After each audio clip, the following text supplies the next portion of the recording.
ഇന്ന് ഞങ്ങളെ ഫിഷ് അമീനോ ഉണ്ടാക്കുകയാണ്. അപ്പോൾ കഴിഞ്ഞ പ്രാവശ്യം ഉണ്ടാക്കി വെച്ചത് അത് കഴിഞ്ഞ് ലേസിട്ടുള്ളൂ. അപ്പോൾ ഇനി വേറെ കുറച്ച് ഉണ്ടാക്കുക. അപ്പോൾ ഇതിന് വേണ്ടിയത് കുറച്ച് മത്തിയും കുറച്ച് ശർക്കരയും.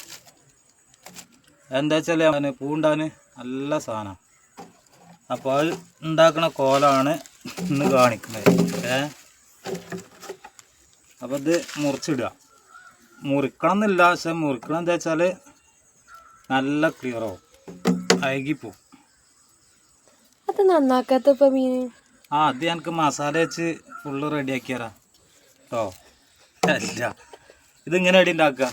ഇതിലൊരു ചീച്ചിൽ ഒരു കുഴപ്പമില്ല, കേടുന്ന മീൻ മതി.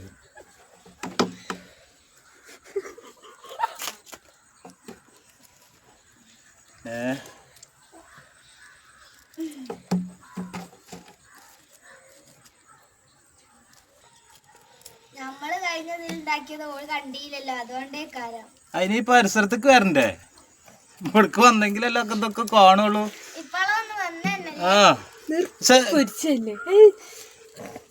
ഇക്കൊല്ല ഉഷാറായിന് കേട്ടോ. ഇക്കൊല്ല എല്ലാത്തിനും ഉണ്ട്. ഇത് ഒരു ലെയർ ഇതിടും. എന്നിട്ട് എന്ത് ചെയ്യാ, പിന്നെ ശർക്കര കുത്താം.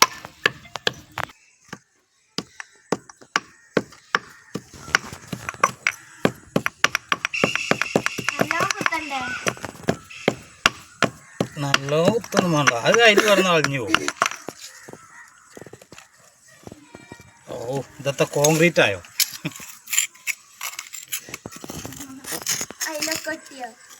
കോൺക്രീറ്റ് ഇട്ടോ.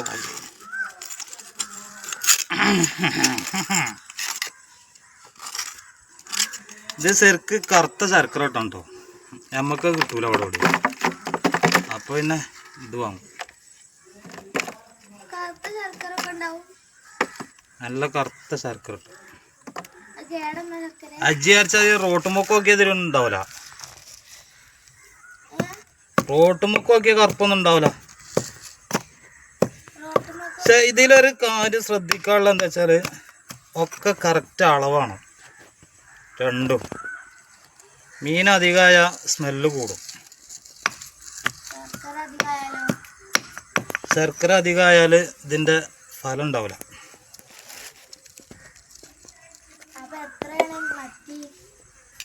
നമ്മൾ വാങ്ങി 1/2 കിലോ വാങ്ങി.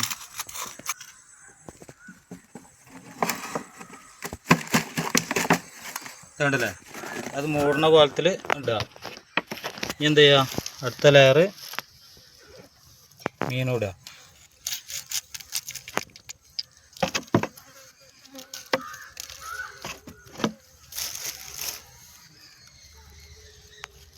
ഇതിലാരും വന്നാണ്ട് മീനും കൂടി എനിക്ക് അങ്ങനെ കുത്തി കൂടി തന്നെയാന്ന് ചോദിച്ചത് കേട്ടോ. മീനങ്ങനെ കുത്താനാവില്ല.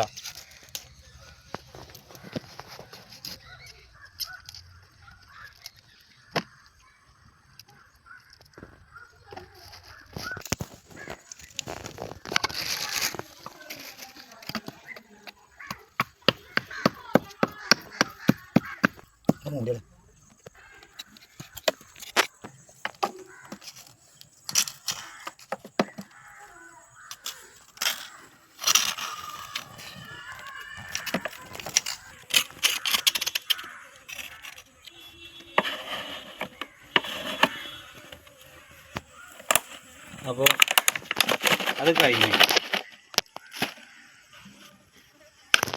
ഇനി നല്ലോണം അടച്ചു വെക്കുക. 15 ദിവസമാകുമ്പോൾ 15 ദിവസത്തിൽ ഇതൊന്ന് തുറക്കുക. പിന്നെ 26-27 ദിവസം കഴിയുമ്പോൾ ഇത് സാധനം ഫുൾ സെറ്റ് ആയിക്കാറ്. പിന്നെ നമുക്ക് 1 ലിറ്റർക്ക് അടിയിൽ ഒഴിച്ചു കൊടുക്കാൻ, മണ്ണിൽ പാർന്നു കൊടുക്കാനാണെങ്കിൽ 5 മുതൽ 10 മില്ലി വരെ 1 ലിറ്റർക്ക്.